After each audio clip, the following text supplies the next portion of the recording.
Hey, folks, it's Daniel, and I'm back with some more of my smack talk that I like to talk. I'm selling Jesus, folks. I'm selling the Jesus Precepts. I got a book about the Jesus Precepts, and I think you're going to want to buy it. Come get it on the internet if you want, because it's important. I'm going to come preaching one of these days, but that ain't yet. It ain't today. I'm not preaching today. But I do want to tell you something about when you really get in the real instructions of Jesus, get in there on the love and the forgiveness and the mercy and the kindness and the golden rule and the no judging, no condemning, and all of that stuff. And you really take them to heart and you really look at them and you think, my goodness, Jesus told us how to build a better world. He told us how to build the new earth. You know, the Bible talks about a new heaven and a new earth, but it never said who was going to build the new earth. We're all the time just expecting Jesus to come down here and poof, there's your new earth. Oh, poof, there's all your hatred and your revenge and your anger and your jealousy and your envy and your greed and all that stuff is just poof gone. I don't think that's right. He told us how to build the better world. He told us to get rid of our own envy and greed and anger and jealousy. He told us to improve ourselves, to develop ourselves, to evolve. He told us to evolve. And that's how you do it. You build a better world according to his instructions. I think the new earth will be built right here according to the instructions of Jesus. It's going to be built by us that follow his instructions. Now, if he shows up on the second coming, he is coming back. Of course he's coming back. He said he's coming back. But he didn't say, they keep attaching all these things onto that second coming. Oh, he's going to come back and make everything better and stuff. Well, maybe he will. But I would sure want him, if he comes back and we hadn't got her done yet, we're still just working. It's still kind of a crappy world, but we're working on making it better.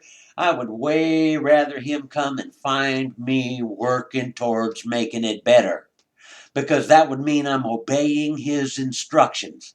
I'm obeying his precepts. I'm obeying his sayings. I'm obeying his commandments. I'm getting right with what Jesus said. And if he shows up unexpected, I'm going to be glad to see him because he's going to find me doing the things I'm supposed to be doing.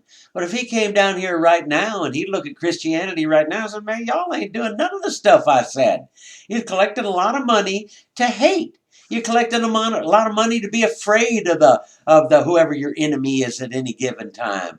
Oh man, you're mad at everybody. You want to get revenge. You want to build a big army and go kill people because they're not right with Jesus. I'm going to tell you something about the Bible. The Bible tells us who revenge belongs to.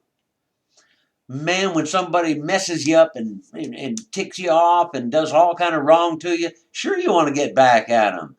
But the Bible tells us that vengeance is mine, saith the Lord. I will repay.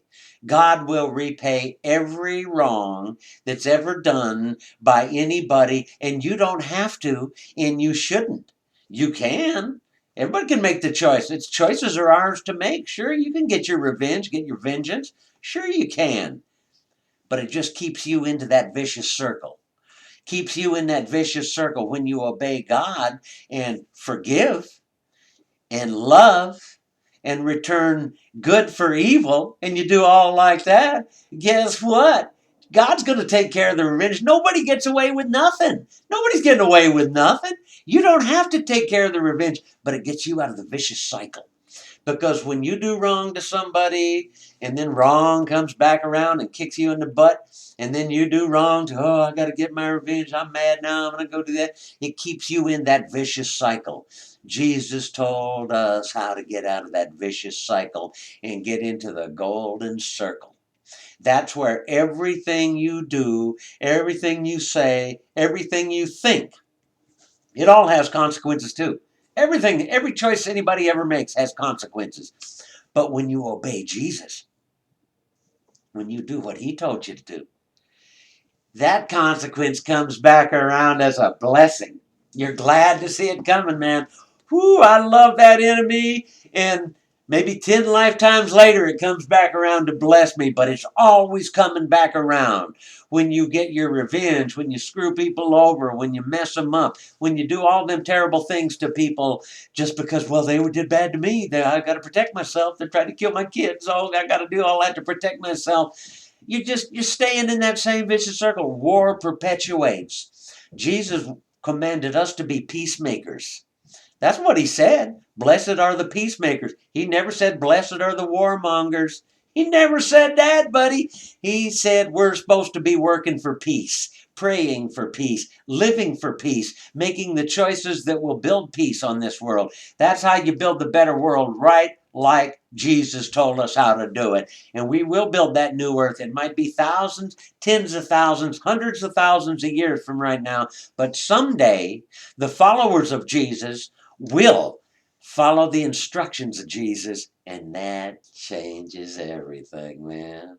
Come on and check me out, man. Buy a book. I'm going to come back just preaching. I will not be selling. I will not be asking for money when the preacher in shades comes back teaching and preaching. But right now, I'm selling. Buy the book, son. I got my name on it and I got the copyright on it, but I've compiled the book. I didn't write the book. I wrote the chapters, the names of the chapters. I just compiled it from the instructions of Jesus. Took me a good long while, but it's a lot easier for you because now when you go through it, that's everything Jesus told you to do right there all together and together in chapters. I think you're going to like it.